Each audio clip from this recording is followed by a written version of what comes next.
My name is Lara Goldstein. I am a program manager in the customer experience engineering team. We represent the voice of customers to engineering, and I'll let Future introduce herself now. My name is Future Kortor. I'm a program manager on the same team as Lara, and I'm very excited today to be presenting on Defender for Containers. Thanks, Future. So today, for the agenda, we will start by talking about a few key points about containers and Kubernetes, just so you have some background. Then we'll discuss how you can secure containers, what are some of the best security practices for container images and Kubernetes environments. Then Future will talk to us about the Defender for Containers plan and how that can help you achieve container security. Then we'll go into how we can be better together with different plans like Defender for DevOps and Defender Cloud Security Posture Management. And lastly, at the end, if we have time, we'll be doing some live Q&A. So first, for a foundation on containers and Kubernetes, by no means do you have to be an expert at containers and Kubernetes to understand Defender for Containers and use this plan to secure your containers. But if you are curious and you do want to learn more, we'll have this slide deck published, and you can go through these different information bites to learn more about the foundations of containers and Kubernetes. And we'll start off now by discussing some of these. So what are containers? Just like shipping containers that are used by FedEx, UPS, USPS, and other shipping companies to package up goods and transport them to their final destination, software containers package up software to move reliably from one computing environment to another using container images. A container image is an executable unit of software that consists of an entire runtime environment. The image has everything that the application needs to run, including the application code, dependencies, libraries, binaries, and configuration files. It makes it really easy to transport this image and run it on one server or another server. So a developer will build the image on their local machine that they're using, then they can transport it to development, testing, staging, and production environments where the image runs as a container. The images that developers build for are really blueprints that can be used to create hundreds or thousands of running containers. Typically, the developer will store the image within a container registry, and then those images are pulled into another system to run as containers. Multiple containers can be deployed on a single operating system. They can share the same OS kernel, which makes them very resource efficient since they can share the same compute and memory power.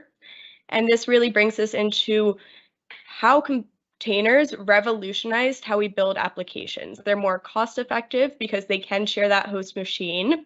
They can share that compute and memory power. They can spin up quickly to offer faster deployment. However, when containers started to revolutionize the way that applications got built, they did start to become a nightmare for infrastructure and networking teams. These teams had to make sure that individual containers were running on different hosts, and they had to manage when and where containers should run and load balance the traffic to containers evenly. They had to deal with scaling out and scaling back in, figure out how to deploy and orchestrate these containers in reliable production environments, and it became stressful. So that's where Kubernetes came in. Kubernetes is an open source orchestration tool that automates the deployment and management of containers. Kubernetes makes sure that containers are running on the virtual machines or physical machines that you expect them to be running on with the right configuration and networking controls. For some quick background, when we talk about Kubernetes running containers, we mean that these containers are running in a Kubernetes cluster. A Kubernetes cluster has a master node that hosts something called the API server, which is what users interact with when they want to deploy new containers or make configuration changes. And the Kubernetes cluster will have worker nodes that are actually going ahead and running those containers, and they're hosting pods, which is the smallest unit, and Kubernetes and pods are actually what hosts and runs the containers. So now that we went through the basics of Kubernetes and containers, let's talk about why containers have been historically difficult to secure. So container security is different. It isn't the same as traditional virtual machine security. Containers are designed to be ephemeral and lightweight. They get spun up and spun down quickly. They're not supposed to be used like servers. They're also immutable, which means that they shouldn't be modified during their life when they're running in a Kubernetes cluster. No updates, patches, or configuration changes. If you need to update the code or apply a patch to a running container, you actually need to build a new image and redeploy it. And that's different than what security folks are used to, especially in the days of patching servers for vulnerabilities. They would remote into the machines, update the server accordingly, but with containers, they can't do that anymore. Because containerized environments are highly dynamic, containerized workloads, they also pose visibility challenges. Their short-lived nature can make it hard to monitor them effectively, so you can't rely on the typical server monitoring tools that you would be used to. They're not able to see which pods are running, what containers are running within those pods, and much less any issues inside of them.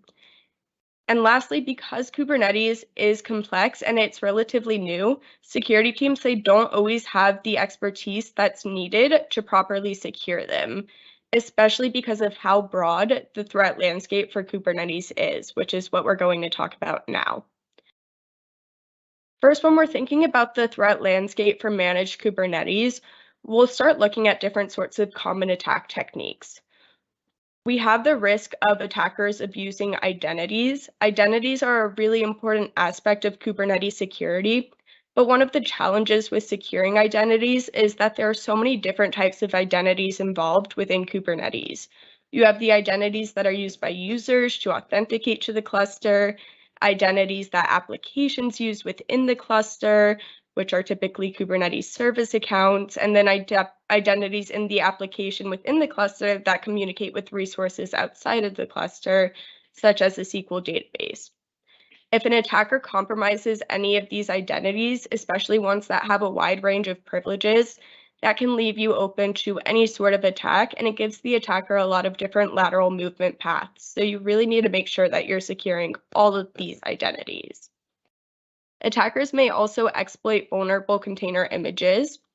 If a container with vulnerabilities is running within a Kubernetes service that is publicly exposed to the internet, then that vulnerability can be exploited. If that container has any sort of high privileges or has an identity with a service account, the attacker can use that to move laterally or gain access to the host operating system of the Kubernetes node, get access to the API server, and start sending requests and causing trouble. There's also the risk of attackers deploying backdoor containers. Attackers who get access to a private container registry can plant compromised images in a registry and then deploy those into a cluster. And these can be used to run malicious code remotely. Even though with Kubernetes your applications are containerized, that doesn't mean that application exploit threats don't exist. So no matter how much you secure your images and remove vulnerabilities from the images and you secure the Kubernetes cluster where they're running, you can still run into security issues if the application that you host using containers has flaws inside the source code.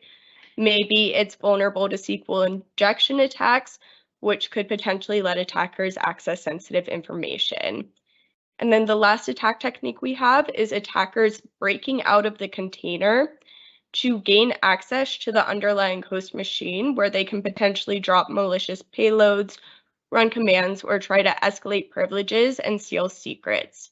Privileged containers are really susceptible to this sort of attack since they have all of the capabilities of the host machine, so they can take almost any action on that machine. Now that we understand some of the common threats, we're going to talk about what security practices you can follow to avoid these threats.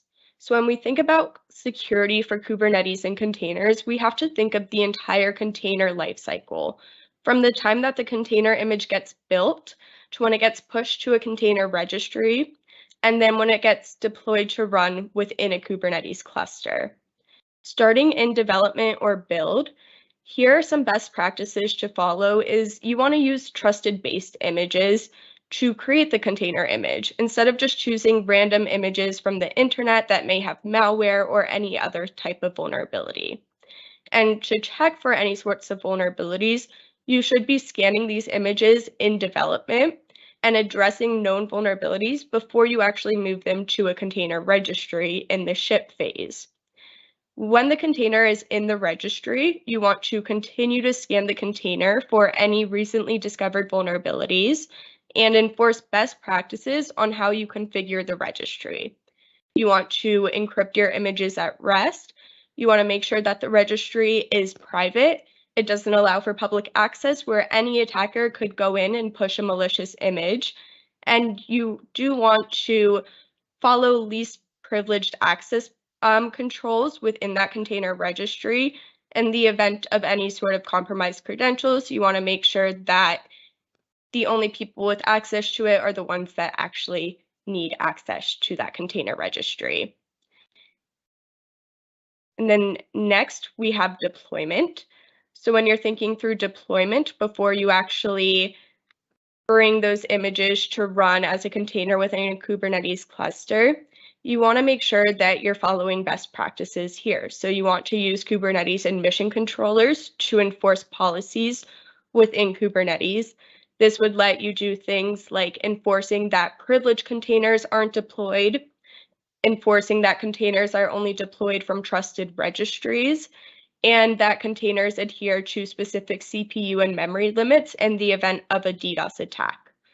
For the Kubernetes API server, which is the central part of the Kubernetes cluster where users can make requests to deploy images or change configurations, you want to limit access to the server as much as possible by putting it in a private network and enforcing role-based access control. And then next, if you do have an image that has vulnerabilities and you're aware of that because you scanned it when it was sitting within the container registry, then you want to prevent this from going out to run as a container in a Kubernetes cluster, especially if it's running in a pod that has some sort of internet exposure, because then it would have the potential to be exploited.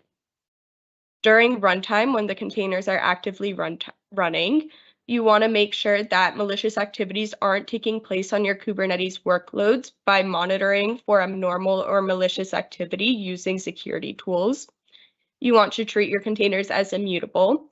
You don't want to make changes to a container when it's running, even if you detect a vulnerability in runtime by continuously scanning your running containers for any zero-day vulnerabilities and threats. You still need to patch it back in development. Patching running containers won't do much because whenever a new container spins up from the image that's sitting within the container registry, it'll just be unpatched again. You need to make sure that everything is running as intended, including protecting the Kubernetes infrastructure, the software supply chain, and monitoring during runtime. Now I'll hand it over to Future to talk about how Defender for Containers can help you achieve these best security practices. All right, thank you so much, Lara, for the introduction and for giving us a little background there on container security. So now that we're familiar with containers and some of the things that we have to look at when protecting containers, we're going to take a look at how the Defender for Containers plan can help us with that. So with Microsoft Defender for Containers, you'll notice here I mentioned on this slide that this was released in December of 2021. And some of you may be thinking, well, that was a year ago. But I mentioned this because it's possible that some of you may be using the old Defender for Containers plan. So previously there were two plans, Defender for Kubernetes and Defender for Container Registries. And in December of 2021, we combined those two plans into Defender for Containers, which is what we're presenting on today. So with this new plan, we didn't remove any of the old capabilities. Rather, we just added new capabilities on top of the legacy plans. And it's important to switch to this new plan because as we continue to evolve the Defender for Containers plan, these new capabilities will not be added to the legacy plans that are being deprecated. So with this current Defender for Containers, it no longer relies on Defender for Servers for host level protection, which means that you no longer need to install the log analytics agent. And because you no longer need Defender for Servers or the log analytics agent, that means your clusters will not be charged for Defender for Servers. So as you'll see here, I've grouped the different benefits of Defender for Containers into these 5 different areas, which we will be discussing today. So first, we're going to look at the deployment and configuration. So we'll be looking at what components are needed to successfully deploy and use the Defender for Containers plan. Then we'll take a look at hardening. So this will touch on the Azure Policy add-on, and we'll look into the vulnerability management and touch on the vulnerability assessment scanning. And then we'll end off the discussion on Defender for Containers by looking at the advanced threat protection or threat detection, which looks at the alerting on your clusters, and finally the multi-cloud support. So you'll notice here that this plan is available not only for Azure for Azure Kubernetes services, but also for your clusters in AWS, so Amazon Cloud, and GCP, Google Cloud. And in addition to that, we also provide protection for your on-premises clusters as well. So as I mentioned before, we did have those 2 old plans. And if you're still using the old plans, this is what it will look like in the portal. So you'll see here container registries, and it says deprecated and then Kubernetes deprecated. So what you want to do here is switch the toggle from on to off. And then you want to turn on this new plan right here. And you know it's the new plan because it has this shiny blue new banner right next to it. And you just want to turn the status here to on. And one thing I'd also like to mention here is that we do offer auto provisioning for all the capabilities within the portal, which I'll talk on in a minute here. So when we think about what's needed for the Defender for Containers plan, we're looking at these 2 key components here, the Defender profile and the Azure Policy add-on. And you'll notice here that both of these components are natively integrated with Azure Kubernetes services. So with the Defender profile, when you're working in Azure, this is integrated as an AKS security profile. And when you're working outside of Azure, so with those Arc connected clusters, this is integrated as a cluster extension. And this Defender profile ultimately allows us to remove dependency from the log analytics agent and get host level visibility into your cluster, as well as provide runtime detection. So this Defender profile here, as you see in the diagram right here, it's deployed to each worker node within the cluster. And with the Defender profile, we're collecting security data and events and inventory and sending that to the Defender for Cloud backend. The second component that you'll notice here is the Azure Policy add-on. So with this Azure Policy add-on, it's extending Gatekeeper, which is an admissions controller. And this is how we're able to get data plane hardening here. So essentially, every request to the Kubernetes API server is being monitored against a predefined set of best practices. And then we use those best practices to configure different recommendations, which you'll see in the portal. And from there, we also give you capabilities to enforce best practices and mandate them for future workloads as well. So for example, you can mandate that privileged containers shouldn't be created, and then any future requests to do so will be blocked. And you'll notice here that we do have different options when it comes to frictionless onboarding. So for one, you can onboard through the portal, and auto provisioning is turned on by default in the portal. We also have different recommendations that report on if you have the Defender profile on the cluster, or if you have the Azure policy on the cluster as well. Another option is to use REST API. You can also use an ARM template, an Azure Resource Manager template, as well as command line interface. So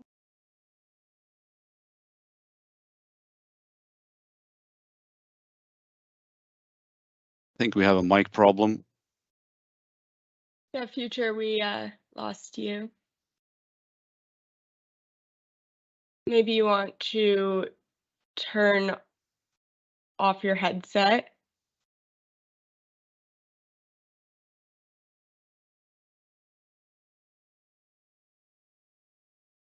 What Future is discussing now, until she is able to hear, is she's talking about the Defender profile.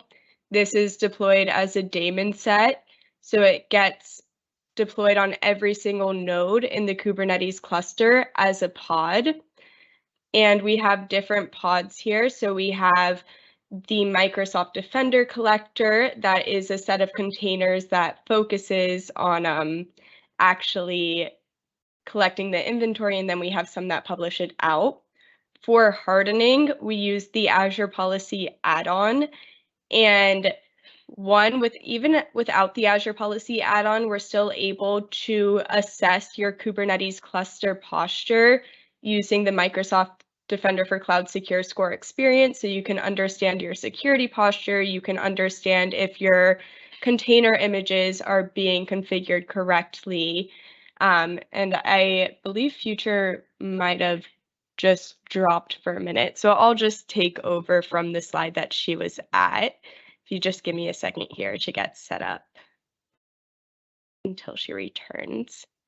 Sorry about this, everyone. Hey, this is a live webinar, so things like this happen, so we're all good. Thanks.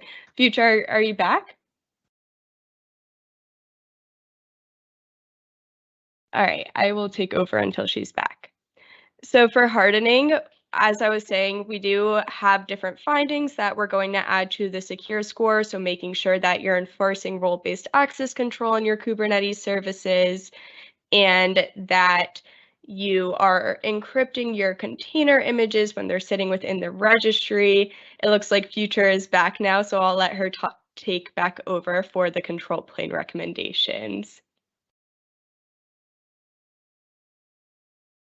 Thank you. Can you all hear me okay? Yes. All right. Thank you so much, Lara. Don't you just love doing live presentations? That's the beauty of it. It's always fun. Yeah. So as Lara was mentioning here, we do have the hardening here that's looking at the recommendations and secure score. And one thing that I really want to call out with this hardening is that this is where the Azure Policy add-on comes in. So as I mentioned before, we have that Azure Policy add-on that's being deployed to the cluster, and it's monitoring every request that's sent to the API server to see if the cluster is configured to security best practices. And then from there, we're able to provide you with additional recommendations that look at the request that the Azure Policy add-on is monitoring. So if we take a closer look at the benefits from this Azure Policy add-on, you'll actually notice this recommendation in Defender for Cloud. So it says here, Azure Kubernetes Services clusters should have the Azure Policy add-on for Kubernetes installed. And it's actually, you'll see this section here that says related recommendations. And it actually lists out all the additional recommendations that you get from installing this Azure Policy add-on. So these are additional measures that you can take with the Defender for Containers plan to make sure that you're following security best practices. So we've touched on the Defender profile and the Azure Policy add-on. And one thing that I really want to highlight is that the auto provisioning is turned on by default. So when you go to the settings and monitoring page within the portal, you'll see here that you can filter by plans.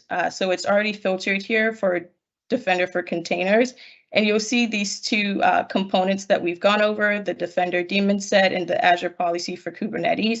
And once you turn the status to on here, these are being auto provisioned. So each time you create a new cluster within your environment, these components are automatically onboarded to that cluster. And then one of the things that I mentioned before is that if by chance you're missing one of those components, the Azure Policy add-on or the Defender profile, then you'll notice that we do have recommendations that will report that you are missing either of those two. So the one that we're looking at here is for the Azure Policy add-on, and it says Azure Kubernetes Service Clusters, but you'll also notice another one that references Azure Arc Connected clusters as well. And it reports the unhealthy resources here, which are the resources that don't have this Azure Policy add-on. And you can simply install the add-on using the quick fix feature. And then we see the same here for the Defender profile. So this is reporting on clusters, AKS clusters that don't have the Defender profile. And it's the same experience here where we see the unhealthy clusters, and we're able to use this quick fix feature to go ahead and install the Defender profile on those clusters. And again, for Azure Arc Connected clusters, you'll see the same recommendation as well that references them. And then when we take a closer look at like how all of this works on the cluster, I'll go through different diagrams here that basically show you the architecture for each of the different environments that we support. So the first one is the AKS cluster. And so you'll see here we have the Defender profile, which is in the green, and it's being deployed to each worker node within the cluster. And we call out here that this is how we're collecting security data and events from the worker nodes. And you'll also see that Azure Policy extension that's deploying Gatekeeper and getting more insights into the configuration of the cluster being sent to the Defender for Cloud backend. And when we look at the control plane, we're collecting audit logs from there as well, and using all of this information here to report different alerts and recommendations within the Defender for Cloud portal. And then when we look at on-premises and on-premise Kubernetes clusters, one thing you'll notice here is that we do introduce the Azure Arc agent, and this is needed for Arc connected Kubernetes clusters. Excuse me. So this is needed. This is needed for clusters that are non-native to Azure Arc. So this is how we're able to treat the cluster as if it is native to Azure. So this Azure Arc agent is being deployed on the cluster here. And then once we deploy that Azure Arc agent, we're able to get the Gatekeeper, the Azure Policy add-on, and then get the Defender extension to each of the worker nodes as well. And you'll notice in this control plane here, you actually see the Defender extension again. And for on-premise clusters or unmanaged clusters, this is how we're able to get access to the control plane logs to collect more security data and events. And the process is similar here, where we send all this information back to the Defender for Cloud backend. And when we look at the multi-cloud environments that we support, the experience again is pretty similar. So we still need the Azure Arc agent, the Defender extension, the Azure Policy add-on. But what we've introduced here is that we're collecting these audit logs from the control plane via the CloudWatch and AWS. And this is actually configured when you onboard your AWS accounts or your AWS accounts. So through the onboarding, you can configure the audit logs and even decide a retention period for those audit logs as well. When we look at the GKE clusters, the clusters from Google Cloud, this is similar to what we saw previously for AWS, where we need the Azure Arc connected, the Azure Arc agent to onboard the cluster to Azure. And then from there, we're able to get the Defender extension, the Azure Policy add-on. And you'll notice here that we collect these audit logs through cloud logging from Google Cloud. All right, so we looked at what's needed to deploy the Defender for Containers plan, and now we're going to be touching on the vulnerability management. So one thing that really makes this plan unique when it comes to vulnerability management is that there's automatic onboarding for the vulnerability assessment. So really there's zero configuration needed from your end. And what that means is that when you turn on the plan, you're getting access to this vulnerability management capabilities. So that means when we do this scanning, the images remain in the customer's region for both Azure and AWS. And you'll notice these two recommendations that report on the vulnerability findings that were found in both clouds, and the vulnerability findings that were found in the images. And this experience is pretty similar for both Azure and AWS. So we do scanning for images in the Azure Container Registry, as well as images in the Elastic Container Registries as well. So when we take a closer look at what that means for both AWS and Azure, so with the ACR scanning, first thing you'll notice is that it's powered by Qualys.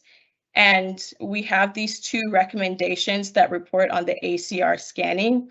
So this also includes support for private Azure Container Registries. That's one thing that I want to call out because it's a question we get often. So this ACR scanning does support private Azure Container Registries.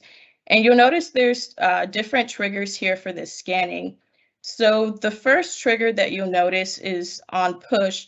So this means that whenever an image is pushed to the registry, it will be scanned. And then the second one here is recently pooled. So any image that's been pooled within the last 30 days is going to be scanned on a weekly basis. And then the last one here is on import. So when an image is imported into the ACR, it's also scanned as well. The last one that I want to call out here is the continuous scanning. And this is one of the newer features that we've added to the plan. So with continuous scanning, this trigger has two different modes. So a continuous scan is based on an image pool.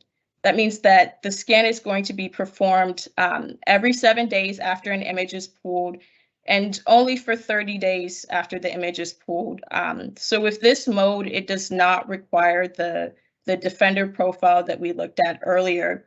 However, we do have the second mode here, which is the continuous scan for running images. And this does require the Defender profile because this is how we're able to get runtime visibility into the cluster. And with this continuous scanning, every 7 days, as long as the image is running, we're performing a scan. And you'll notice that of the two recommendations that I included, the second one here is running container images should have vulnerability findings resolved. And that's it's reporting on this second mode that I mentioned for continuous scanning for running images. When we look at the scanning for ECR, which is also one of the newer things that we've added, there are a couple of different things to keep in mind that are different from what I showed you for Azure Container Registries. So first off, during the onboarding experience, what I mentioned before is that one, you can configure the Kubernetes audit log retention, which you'll see here, but also for the vulnerability scanning, all you have to do is switch this toggle to on. So there's no agent configuration that you need to do. You just switch this from off to on in order to get access to that ECR scanning. And the first thing you'll notice is that one, it's powered by Trivy, which is different from what we saw with the ACR scanning. And then the second one is that there are different triggers here for the image scanning. So the first one is pushed. So when an image is pushed into the registry, it's going to be automatically scanned within 2 hours. And then the second one is continuous scan. So images are going to be reassessed on a weekly basis based on the latest database of the vulnerabilities of Trivy. And you also notice at the bottom here that we have a different recommendation that reports specifically on the ECR scanning. And you'll see this recommendation here, the Elastic Container Registry images should have vulnerability findings resolved. So now we've learned a bit about the plan, and we're going to dive into the Defender for Cloud portal and take a look at what this plan actually looks like. So the first thing that I want to show you all is the onboarding process. So I've gone ahead and already navigated to the environment settings blade here in the Defender for Cloud portal. And this is where you can see all the different cloud environments that I've onboarded into Defender for Cloud. And we're going to first take a look at Azure. So you'll see my Azure environment here. And I'm just going to go ahead and go on to the subscription. So when I go to the different Defender plans, you'll see the option for Defender for Containers, and all I have to do to turn on the plan is switch the toggle from off to on, and it's already on here in my subscription. But I also want to show you the settings and monitoring page. So with settings and monitoring, what I mentioned before is that the default setting is that the auto provisioning is already turned on. So you'll see here I have the Defender daemon set or the Defender profile, and it's turned on. And I have the Azure policy for Kubernetes, which I mentioned before is extending the gatekeeper, and that's also turned on. So each time I create a new AKS cluster with this Azure environment, that cluster will automatically get the Defender profile and automatically get the Azure policy add-on. So that's a look at how it works for Azure. And then when we take a look at multi-cloud, with the interest of time here, I'd just like to call out GCP, mainly because one thing that we recently introduced was organizational level onboarding for GCP. So I'm going to click on this organization connector, and I'm going to say yes here, but I won't be making any changes to this connector. So all I had to do here was configure the details and then select the plans. And if we take a look here for Defender for Containers, so for this organization, I need to turn on the Defender for Containers plan. And then when we look at the settings and monitoring, you'll see here that I can turn on the Kubernetes audit log collection, as well as the auto provisioning for the Defender extension, and then the Azure policy extension as well. So that's a look at the multi-cloud onboarding, and I'll be moving on to take a look at inventory. So once I've onboarded all my environments, I will be able to see the Kubernetes clusters via this inventory page. And this inventory is basically a bird's eye view of all the resources that I have onboarded to Defender for Cloud. And you'll notice here that I've actually leveraged this resource type filter. So I've gone ahead and filtered by Kubernetes services. So Azure Kubernetes services and Azure Arc connected Kubernetes clusters. And it lists out all of them that I have within this environment. And then the one I want to look at today is this EKS protected demo. So this is one of my clusters from Amazon. And with this cluster, via the inventory, I can actually see all the relevant recommendations and alerts for this cluster. So it lists them all out here for me in the recommendations tab and the alerts tab. And one of the things that I mentioned before is that we have different recommendations that report on if you have the Defender extension or the Azure policy add-on installed on the cluster. And you'll see here, we saw what they looked like for Azure, but you'll see here we have them for Azure Arc as well. So the Azure Arc enabled Kubernetes cluster should have the Defender extension, and then the same with the Azure policy extension. And then when I go over to my alerts tab, and we'll have Lara touch on alerts more later in this presentation, you can see the different alerts that I have for this cluster.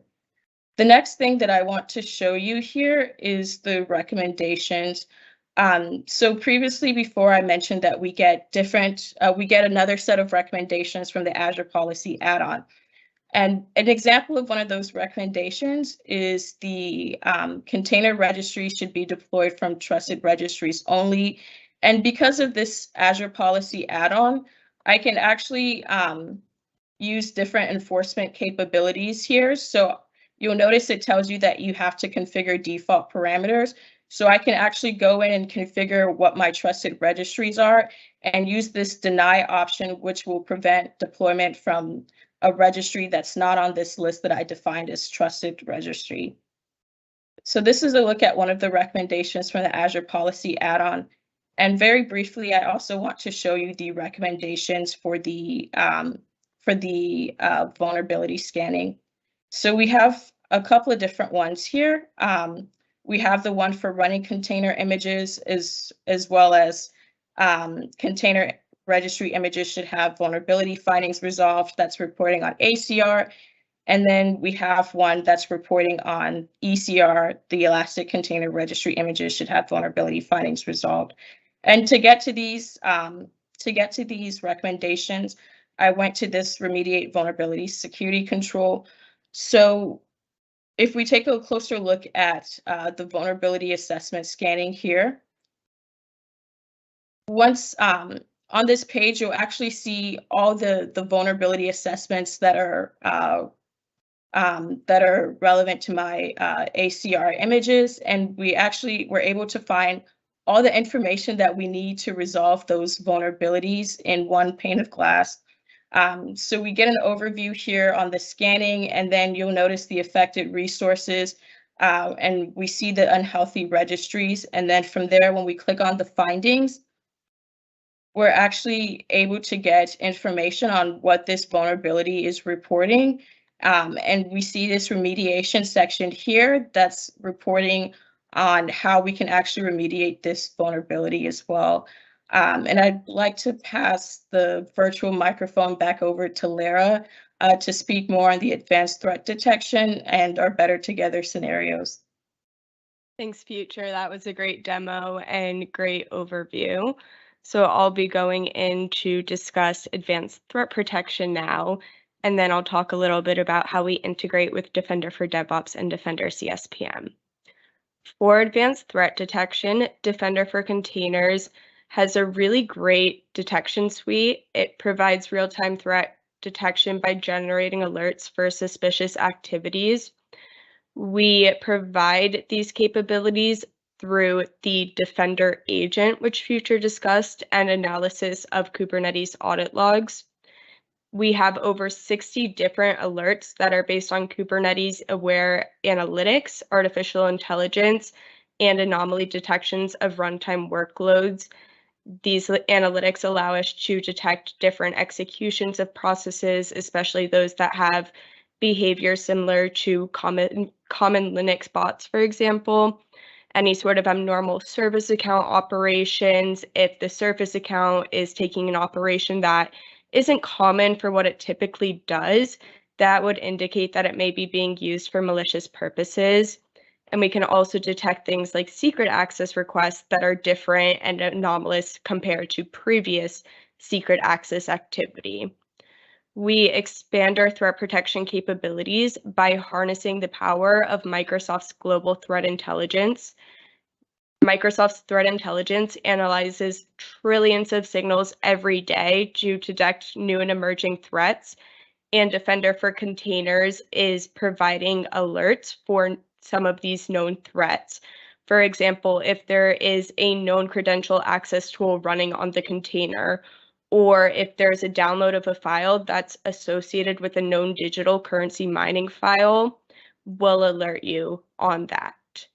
All of the alerts that we provide are all mapped for Defender for Cloud in general. All of the alerts are mapped to MITRE attack tactics.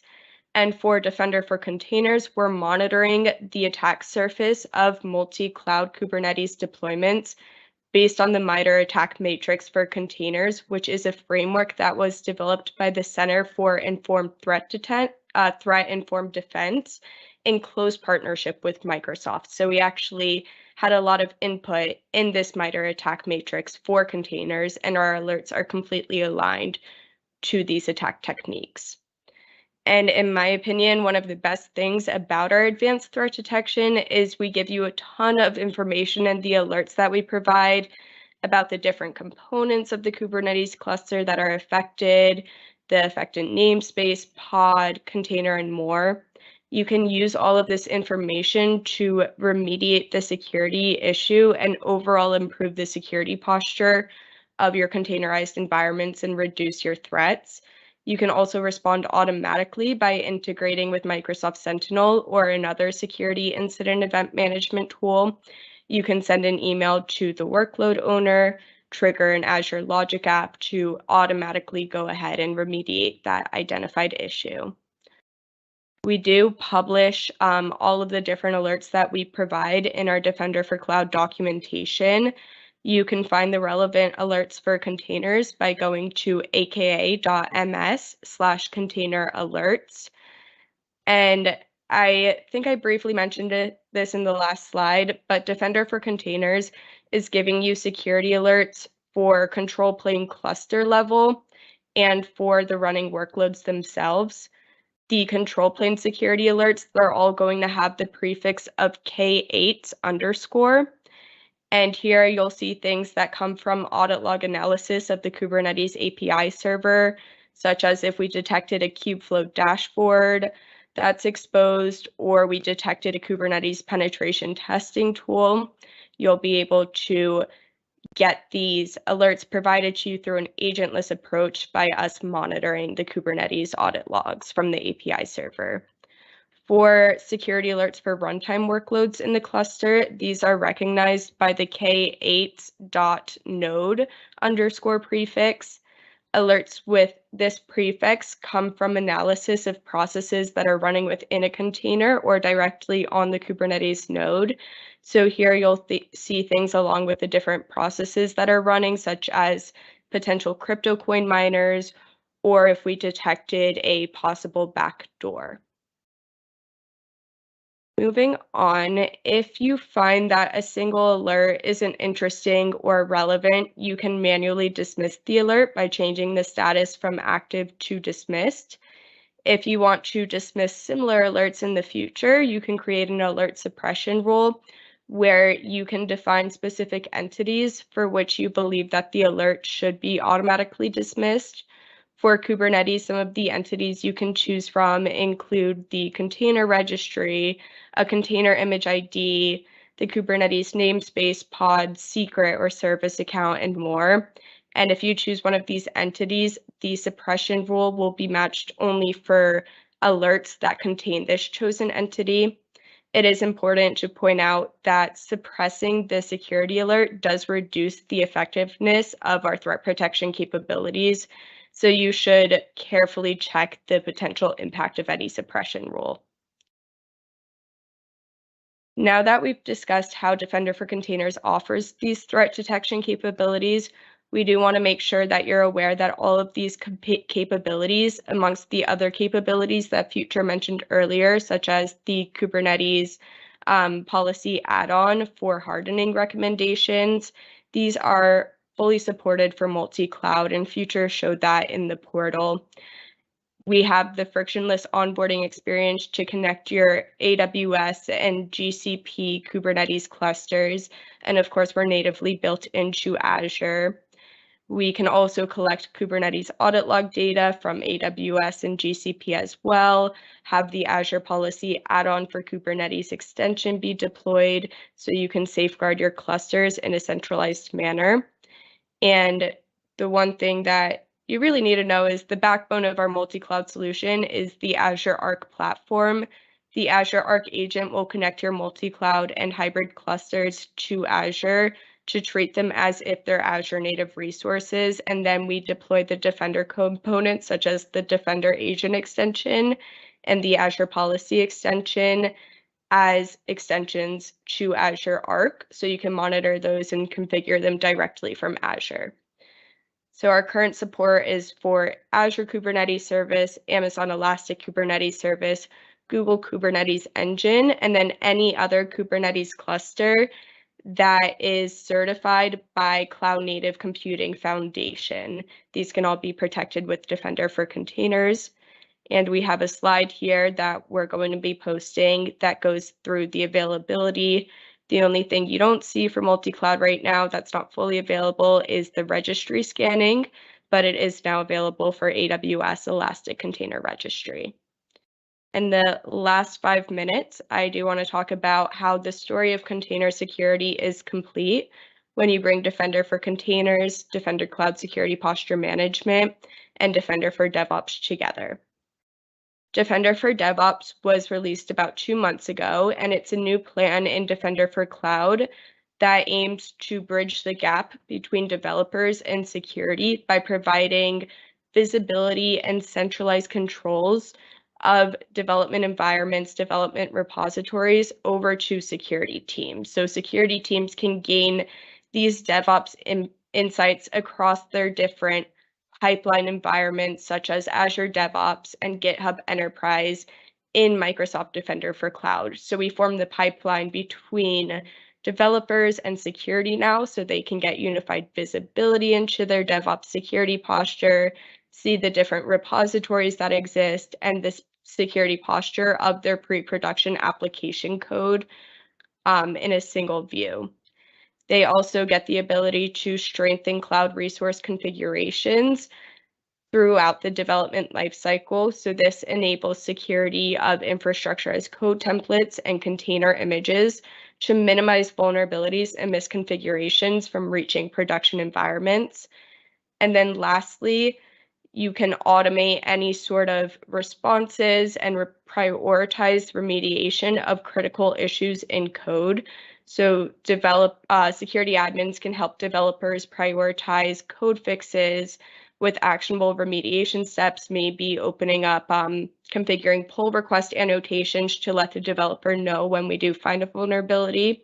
Or you can trigger custom workflows to create tickets in ServiceNow or Jira, or open work items within Azure DevOps to really feed that information back to developers and the tools that they're most familiar with. For containers, Defender for DevOps allows us to perform vulnerability assessments on container images during the build process using the Trivy open source scanner currently. So security teams can search for known CVEs on images that are stored within the repositories and alert the developers about these vulnerabilities. Defender Cloud Security Posture Management is another great integration. This is a new feature in Defender for Cloud that contains the Cloud Security Graph, a graph-based context engine that's collecting data from your multi-cloud environment and other data sources such as your cloud inventory, any connections between different resources so we can understand lateral movement possibilities, understanding insights about exposure to the internet, permissions, network connections, and different vulnerabilities. We use this data to build a graph that represents your multi-cloud environment. And Defender for Cloud uses this graph to perform attack path analysis to help you discover issues with the highest risk. And then you can query the graph using the Cloud Security Explorer. For Defender for Containers, attack path analysis is able to show us that we have a very high risk security issue of a container that is running in an internet exposed Kubernetes pod that has high severity vulnerabilities. So there's an actual path that an attacker can take to exploit the container's vulnerabilities from the public internet and get access to the Kubernetes environment to perform their attack. You can form your own queries using the Security Explorer. Here you may want to query for vulnerabilities that can be exploited remotely, so any sort of remote code execution vulnerabilities on containers, or you may want to see containers that are running with high privileges that are also exposed to the internet because the attack surface for these containers would be significantly greater than ones that are running without high privileges. With these capabilities, Defender for Cloud is now a cloud-native application protection platform, or CNAPP. It combines DevOps security management with cloud security posture management capabilities, and then real-time workload protection to understand any threats that are going on in your running workloads in real time. So thank you so much for joining us today for the webinar. And we did go through the Q&A in the chat. Unfortunately, I don't believe we have too much time for additional questions. But thank you so much, everyone. Future, I don't know if you want to take any questions while we have a minute. Let's see here. I think you're right that we don't have enough time for the questions, unfortunately. But please feel free to communicate with us in the public community and we can answer any open questions. Okay, thank you so much to Lara and Future for being our guests today and for an excellent presentation. And thank you to the rest of the team who helped answer questions.